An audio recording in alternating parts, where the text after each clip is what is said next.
Syria में विद्रोहियों के हमलों के बीच ईरान ने बड़ा कदम उठाया है, जिसे विद्रोहियों के लिए काल माना जा सकता है।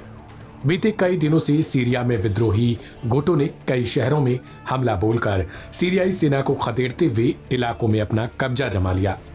यहां तक कि रूस के बम वर्षक विमान लगातार सीरिया में विद्रोही ठिकानों पर हमले कर रहे हैं, लेकिन इससे बड़े पैमाने पर कोई फर्क नहीं पड़ता नजर आ रहा। अंदेशा जताया जा रहा था कि इसे लेकर तेहरान कोई बड़ा कदम उठा सकता है, और वह अंदेशा सही भी हुआ।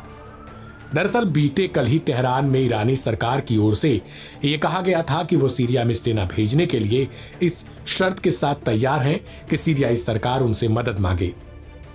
और जैसे ही सीरियाई सरकार की ओर से सहायता के लिए अनुरोध भेजा गया, वैसे ही ईरान ने IRGC के प्रमुख कमांडर जावेद गफ्फारी को दमिश्क भेजने का फैसला किया। इसे लेकर दुनिया भर की निगाहें अब ईरान के इस फैसले पर टिक चुकी हैं। गौरतलब है कि साल 2017 में सीरिया में की गई सैन्य कार्रवाई के चलते गफ्फारी को अलेप्पो का कसाई के नाम से जाना जाता है, यानी गफ्फारी विद्रोहियों के लिए काल साबित हुए हैं।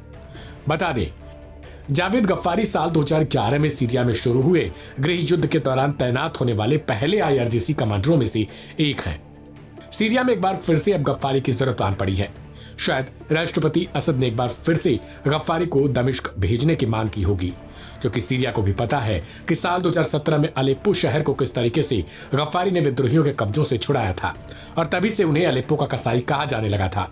क्योंकि इस साल अलेप्पो को छुड़ाने के दौरान हजारों लोगों को मौत के घाट उतारा गया, और यहां तक कि कई हजार लोग घायल हुए।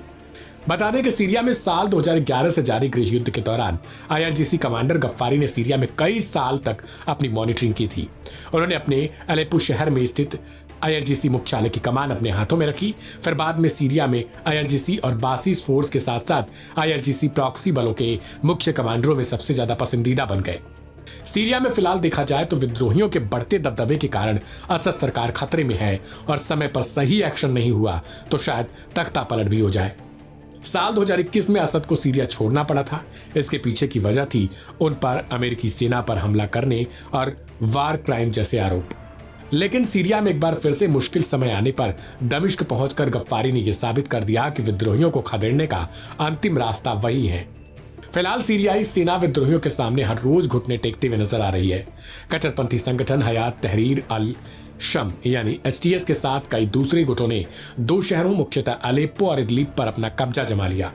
सीरिया की ऐसी मुश्किल स्थिति में ईरान मदद करने के लिए IRGC कमांडर को दमिश्क भेज तो दिया है, लेकिन क्या इस बार भी कामयाबी वही पुरानी मिलेगी, ये देखना अपने आप में बड़ा ही दिलचस्प हो जाता है। बहरहाल इस रिपोर्ट में इतना ही। बाकी की तमाम बड़ी खबरों के लिए सब्सक्राइब करें लाइव हिंदुस्तान।